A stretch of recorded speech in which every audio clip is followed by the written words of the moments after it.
Diwata Pares Overload, bakit napaka-successful ngayon? So tara guys, tingnan natin kung ano yung mga bagay na maaari nating matutunan sa buhay ni Diwata. So tara! So ayun, good day mga kanegosyo, at isa na namang kwentong negosyo tayo ngayon. At ngayon, alam naman natin na napaka-trending ni Diwata Pares Overload.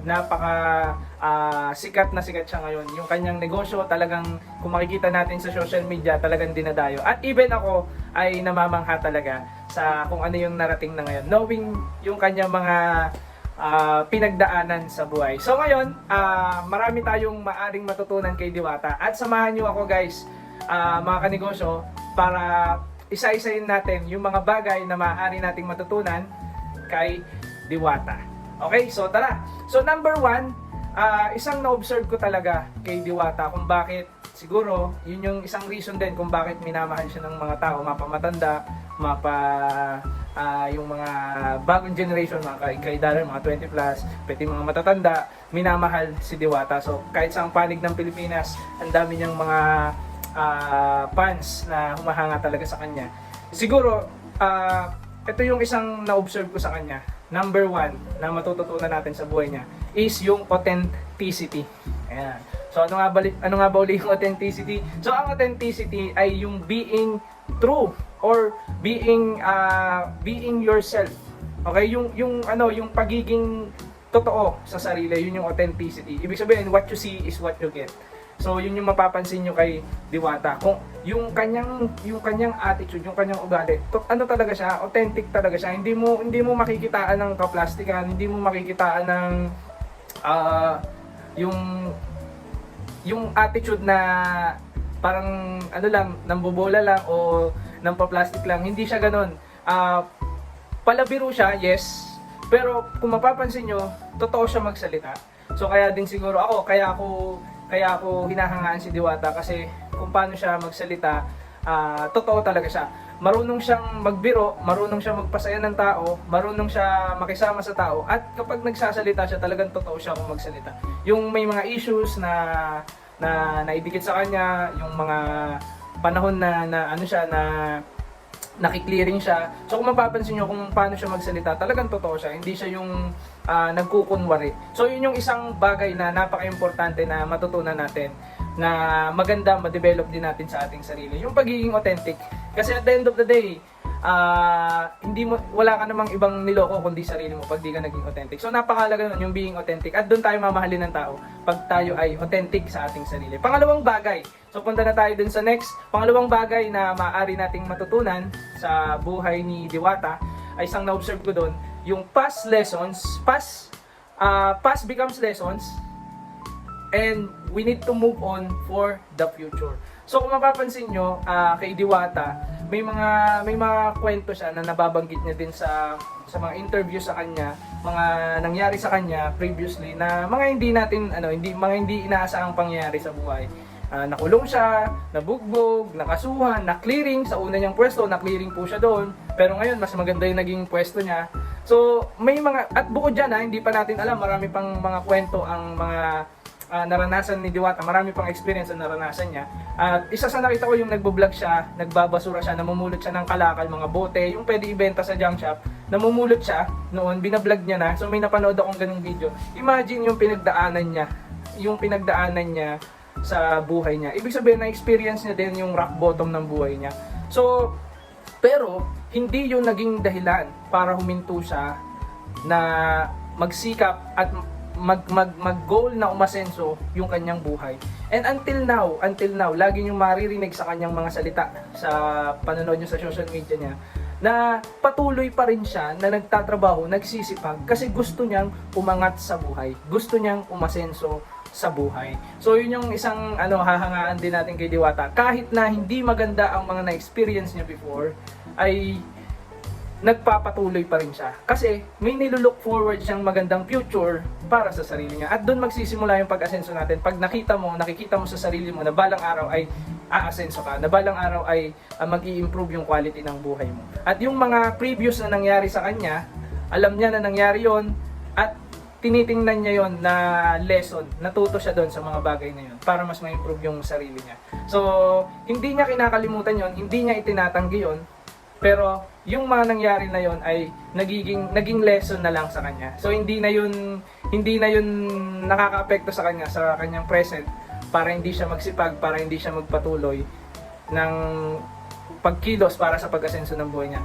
So, bagkus ginamit niya to para mas maging fuel, para mas ganahan siya na magsikap, magsipag para umasenso pa siya. So, ganun si Diwata guys, na kung mapapansin nyo sa kanyang personality. So, next, pangatlong bagay guys na matututunan natin kay Diwata. So, ito yung pangatlong bagay. Try and try even if you have failures. Okay? So, napakahalaga nito guys. Napakahalaga nito. Kasi, sa buhay, kahit hindi sa pagnenegosyo, mas lalo na sa pagnenegosyo sa buhay, makakaranas talaga tayo ng failures. Even ako, sa experience ko sa pag-aaral, sa college, tapos habang college ako, nagnenegosyo po ako, nagsa-sideline ako ng mga iba-iba. Iba-iba yung sinusubukan kong negosyo.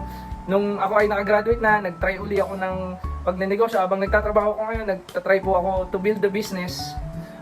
Ang dami ko pong nararanasang failure. At ganun si Diwata napansin nyo, ang dami niya pong nararanasang failure sa buhay niya. Kasi natural po yun guys, kahit sino ka pang tao, kahit pinanganak kang mayaman, pinanganak kang mahirap, pinanganak ka sa royal family o simpleng family lang, makakaranas po tayo ng failure sa buhay.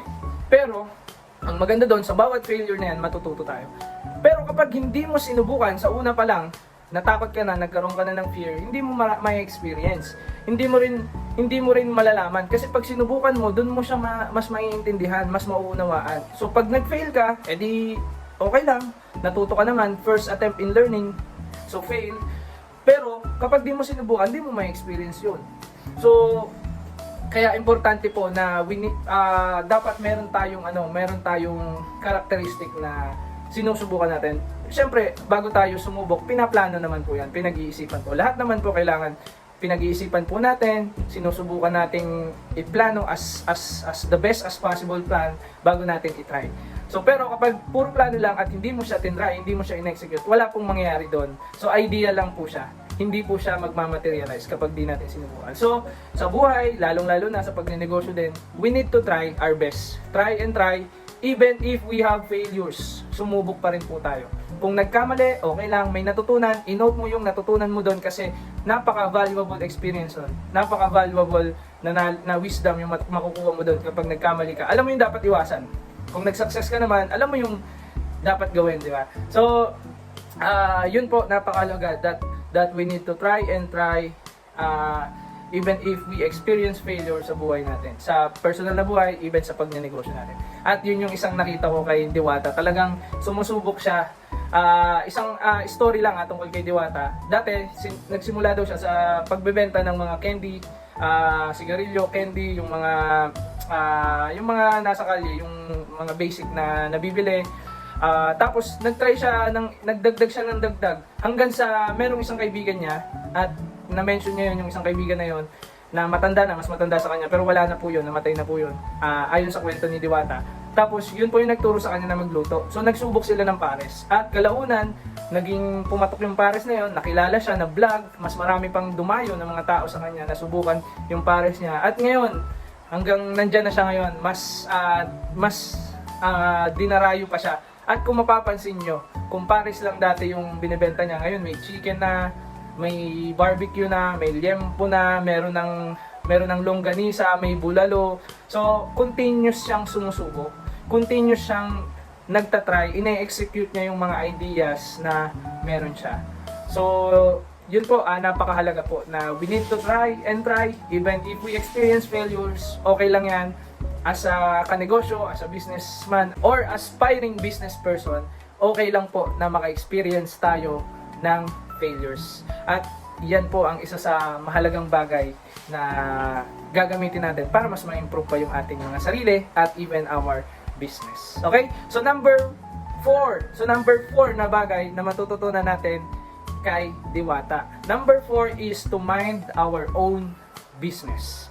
Ibig sabihin, kung mapapansin nyo, si Diwata, maraming basher, may mga lumilitaw na basher, maraming mga issue ang nararanasan niya, Pero ito lang yung lagi niyang sagot, naririnig ko. Kung may basher, go, wala siyang pakialam doon. Okay lang kung may basher.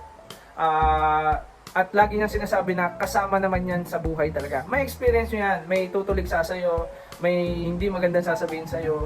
At culturally, alam nyo naman, ang background ng as a Pilipino, yan yung isang culture somehow na magandang ayusin natin, na may area of improvement dapat. Yan yun, yung pagbabash, pagda-down. So yan yung hindi magandang kultura na meron tayong Pilipino. Pero sana, hopefully, na someday mawala po yung kultura na yan. At yun po yung ating gusto mangyari. Pero ngayon, kahit gano'n, may mga bashers, may mga tumutuligsa. Si Diwata, kung mapapansin nyo, hindi siya nagpapadala doon sa mga tumutuligsa sa kanya. Bagkus, ang lagi niyang sinasabi, nakapokus siya doon sa sa kanyang ginagawa, sa pagmamanage ng kanyang business, sa pag-improve ng kanyang business. Wala na siyang oras para pansinin pa yung mga bashers na yun. At doon siya nakapokus. At ito yung magandang sinasabi niya palagi. At the end of the day, ikaw lang din ang mag-aangat sa sarili mo. So, hindi naman yung mga bashers ang tumulong sa'yo. Nakarating ka dyan sa sitwasyon na yan.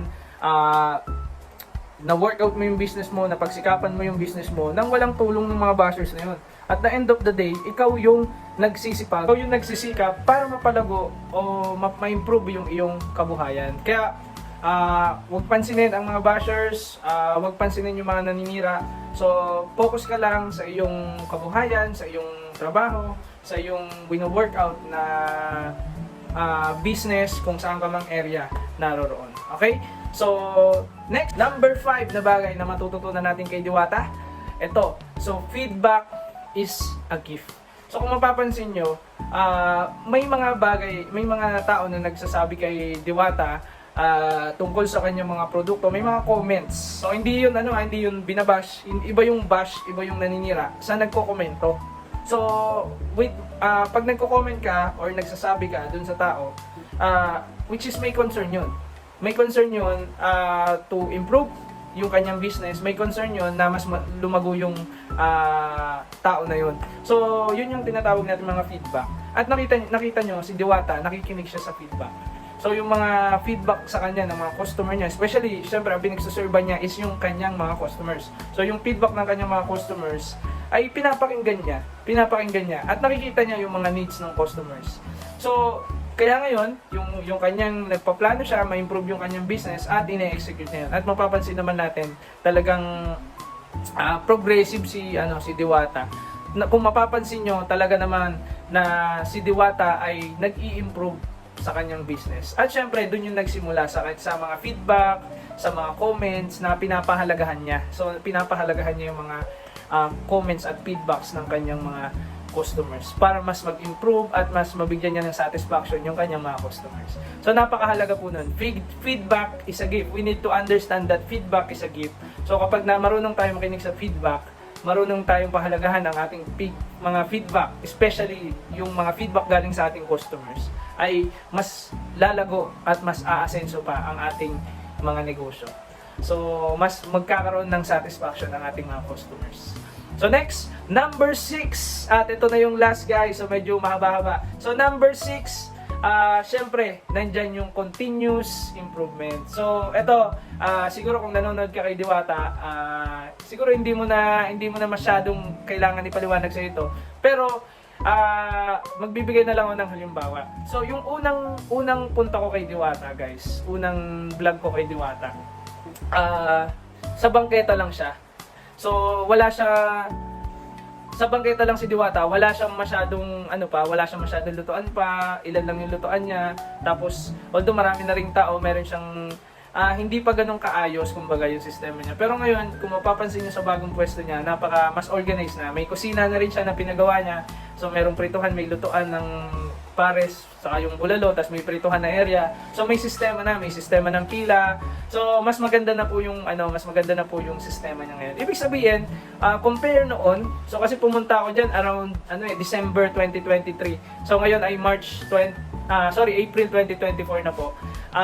Mas nag-improve na yung kanyang business. At kung makikinig tayo sa kwento niya, bago naman siya pumunta doon sa nagkaroon siya ng pares, nagsimula siya saan? sa mga candy, sa pagbebenta ng candy sa bangketa. Ganun lang yung business niya, doon siya nag-try, doon siya nagsimulang sumubok at nag-improve yun unti-unti, sumusubok siya, nag-i-improve siya lang nag-i-improve.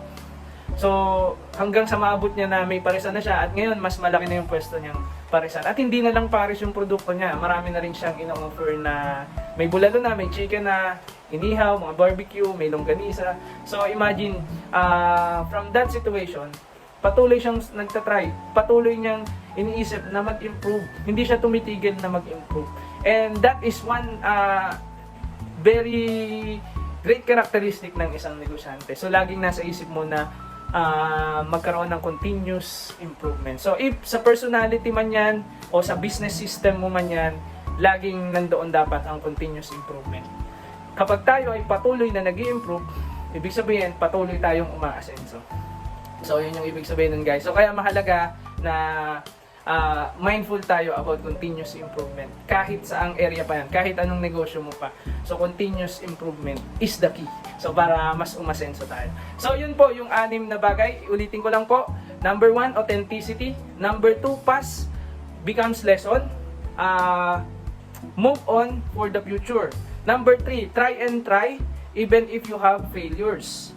Number 4, mind your own business. Number 5, feedback is a gift. Number 6, continuous improvement. So yan po yung mga bagay na ma-observe natin kay Diwata na maaari nating matutunan at maaari nating i-apply din sa ating personal lives at even sa ating businesses. Okay? So kung meron pa kayong maidadagdag dyan, guys, alam ko baka meron kayong maisip na idea dyan. Siyempre, kapag gantong mahilig tayong mag-aral, meron din tayong may isip na idea talaga. May magpa-pop up na idea dyan. So para ma-share mo naman din sa amin yan, comment mo naman yung natutunan mo sa buhay ni Diwata para kami din mismo ay matuto at malaman namin kung ano yan na-observe mo. At makakatulong din po yan sa amin at sa lahat po ng kasama nating nanonood ng video na to. So guys, request lang po ako, sana po pa-subscribe ng aking YouTube channel, pa-follow po ng ating FB page, at kung nagustuhan mo tong video na to, pa-like naman, pa-heart naman, at i-share mo ito sa iyong kaibigan na kanegosyo din para mas marami tayo at sabay-sabay tayong matuto at umasenso. So, yun lang po guys. Lagi po tayong mag-aral, lagi po tayong matuto para patuloy ang ating pag-asenso. So, salamat guys and God bless.